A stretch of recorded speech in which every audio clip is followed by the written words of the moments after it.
अस्सलामुअलैकुम दोस्तों और साथियों, उम्मीद है आप लोग खैरियत से होंगे। आज की इस वीडियो में हम बात करेंगे कि हमारे घरों में पड़ी हुई दर्द की एक आम सी गोली, वो बाज़ औक़ात अगर हम कुछ चीज़ों का ख़्याल ना रखें तो हमारे गुर्दों के लिए और हमारे मैदे के लिए कितनी ख़तरनाक साबित हो सकती है। तो इस बारे में ये वीडियो है।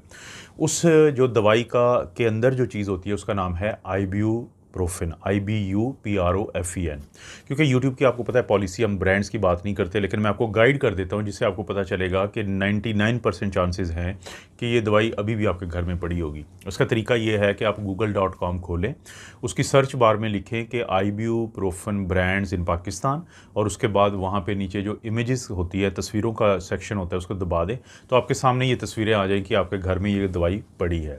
ये उस किस्म की दवाई है जिसको हम NSAIDs कहते हैं, non steroidal anti inflammatory drug, कि यानी एक ऐसी दवाई जो आपकी सोजिश और दर्द में, बुखार में काम आती है, लेकिन ये नॉन स्टीरॉयडल है। क्योंकि जो स्टीरॉयड होते हैं जैसे डेक्सामेथासोन है, प्रेडनिसोलोन है, प्रेडनिसोन है, ये गोलियां भी बुखार, सोजिश को कम करने के लिए होती हैं, तो उनको हम स्टीरॉयडल कहते हैं। लेकिन ये उस क्लास की दवाई है जिसको हम non steroidal anti inflammatory drug कहते हैं। अब प्रॉब्लम कब होता है? उस वक्त ख़ास तौर पे वो लोग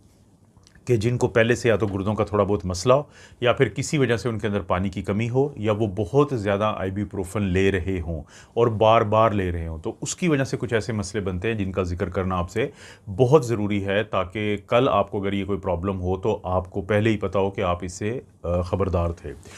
कभी भी आप मैदे के मसले के लिए, जलन के लिए डॉक्टर के पास जाते हैं तो डॉक्टर एक बहुत अहम सवाल पूछता है कि क्या आप दर्दों की दवाइयाँ तो नहीं खाते रहे हैं? तो वो इन्हीं किस्म की NSAIDs के बारे में बात पूछ रहा होता है। और इसी तरह से जब आप डॉक्टर के पास जाते हैं, गुर्दे का डॉक्टर जिसको हम नेफ्रोलॉजिस्ट कहते हैं, तो वो भी गुर्दे के मसले के सिलसिले में जब आपकी तहकीक करता है, आपकी हिस्ट्री पूछ के, तो बहुत अहम सवाल वो पूछता है कि मुझे याद करके बताएं कि आप दर्दों की दवाइयाँ, जोड़ों के लिए, पट्ठों के दर्द के लिए, बाज़ औक़ात लोगों की आदत होती है कि ये क्योंकि घर में पड़ी होती है तो इसको अक्सर वो इस्तेमाल करते रहते हैं, थोड़े से दर्द के लिए भी। तो और फिर लड़कियाँ ख़ास तौर पे जो मेंस्ट्रुएशन से पहले उनको मसला होता है, दर्द होता है, तो उसके लिए भी क्योंकि फ़ायदेमंद होती है तो वो भी इस्तेमाल करती है। तो वो गुर्दों का डॉक्टर भी पूछता है आखिर ये मैदे और गुर्दे के साथ ऐसा क्या करती है कि जिसकी वजह से इसके मसाइल ज़्यादा जन्म लेते हैं उन लोगों में जो ये दवाई खाते हों या इस टाइप की NSAIDs का इस्तेमाल करते हों।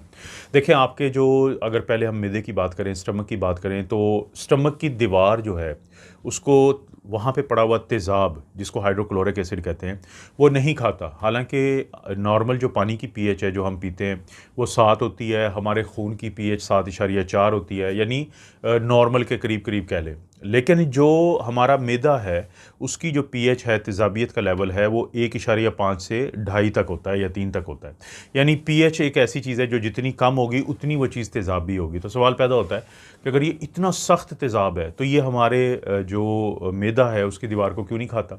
क्योंकि हमारे मैदे की दीवार और ये जो तेज़ाब होता है इसके दरमियान एक तय होती है, लेयर होती है, म्यूकस लेयर होती है, तो जो इसको हिफाजत देती है, बचाती है। लेकिन और इसको ये बनाने में एक चीज़ होती है जिसको हम प्रोस्टाग्लैंडिन्स कहते हैं। ये ज़ाहिर टेक्निकल चीज़ें पर आपको बताना ज़रूरी है, तो उसका बड़ा अहम किरदार है। अब जब हम आइब्यूप्रोफेन या इस टाइप की NSAIDs खाते हैं तो ये क्या करती हैं कि उस अमल को मुतासर करती हैं जिससे प्रोस्टाग्लैंडिन बन रहा होता है। कैसे मुतासर करती हैं? उसके बनने में साइक्लोऑक्सीजनेज 1 और 2 का एक अहम किरदार है, जो एक प्रोटीन है, एंजाइम है, तो उसको जाके ब्लॉक करती हैं जिससे प्रोस्टाग्लैंडिन नहीं बनता या कम बनता है, और जिससे फिर ये जो म्यूकस मेम्ब्रेन है, ये जो हिफाजती तय थी, ये कमज़ोर पड़ जाती है, तो तेज़ाब आपके ही स्टमक को खाना शुरू कर देता है, तो जिससे आपको अल्सर हो जाते हैं, जिससे आपको गैस्ट्राइटिस हो जाता है, जिससे मैदे की तकलीफ शुरू हो जाती है। तो एक तो ये समझें बात कि यहाँ से आपको क्लियर होना चाहिए कि मैदे के साथ क्या करती है। इसी तरह से जो आपका गुर्दे क्या हैं, वो आपका फ्लश सिस्टम है। गुर्दों का क्या काम है कि हमारा जब दिल धड़कता है तो वो खून को वो भेजते हैं पूरे जिस्म में, और वहाँ से फिर जो फाजिल मादे होते हैं, वो जब गुर्दे से यही खून गुजरता है तो ये फाजिल मादे बाहर आ जाते हैं। अब जो आइब्यूप्रोफेन का आपने इस्तेमाल किया था, जब ये आपके खून के बाद फिर ये जिगर में जाती है, जिगर में ये तब्दील होती है एक मेटाबोलाइट्स उनको हम कहते हैं फाजिल मादे में, और वो फिर गुर्दे के ज़रिए बाहर निकल जाता है। लेकिन मसला उन लोगों में कि जिनमें पानी की कमी हो या बहुत ज़्यादा वो आइब्यूप्रोफेन खाते हों, तो क्योंकि प्रोस्टाग्लैंडिन जिसका मैंने जिक्र किया था, जिसकी प्रोडक्शन को, जिसके बनने को ये कम कर देती है, तो उसका एक काम होता है कि आपकी खून की वो नालियाँ जो गुर्दे की तरफ खून लेके जा रही होती हैं, जैसे रीनल आर्टरी कहते हैं, और आगे उसकी छोटी छोटी शाखें या ब्रांचेज़ होती हैं, तो प्रोस्टाग्लैंडिन उस खून के बहाव को बढ़ा देता है ताकि सारा काम ठीक चलता रहे। लेकिन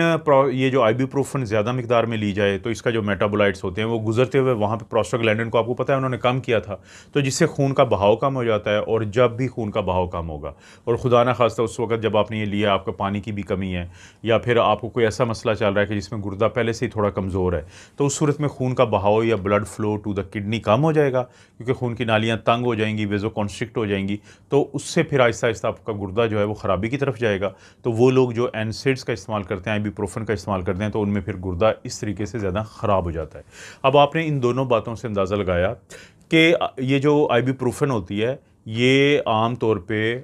जिगर के लिए हम कहते हैं कि बहुत ज़्यादा ख़तरनाक नहीं होती, उस सूरत में ख़तरनाक हो जाती है अगर किसी को पहले ही जिगर का मसला चल रहा है, तो उस वक्त हम कहते हैं कि आप मत लें। लेकिन ये गुर्दा और जो आपका मैदा या स्टमक होती है तो उसको मुतासर करती है इस तरीके से जो मैंने आपको जिक्र किया। तो कोशिश ये करें, मेरा आपको ये मशवरा है कि ये जो इस तरह की दवाइयाँ हैं पहले भी आप लॉक एंड की रखें, कि आप किसी ऐसी जगह पर रखें जहाँ पर आप लॉक लगाएँ, और इनको बगैर किसी वजह के इस्तेमाल ना करें। और अगर इस्तेमाल भी करना है तो अपने डॉक्टर से आपने ये बात की हो कि आप इसको महीने में कितनी दफ़ा ले सकते हैं, और जिन दिनों में आप ये दवाई लें तो उन दिनों में आप कोशिश करें कि आपको पानी की कमी का आप किसी भी वजह से शिकार ना हो, और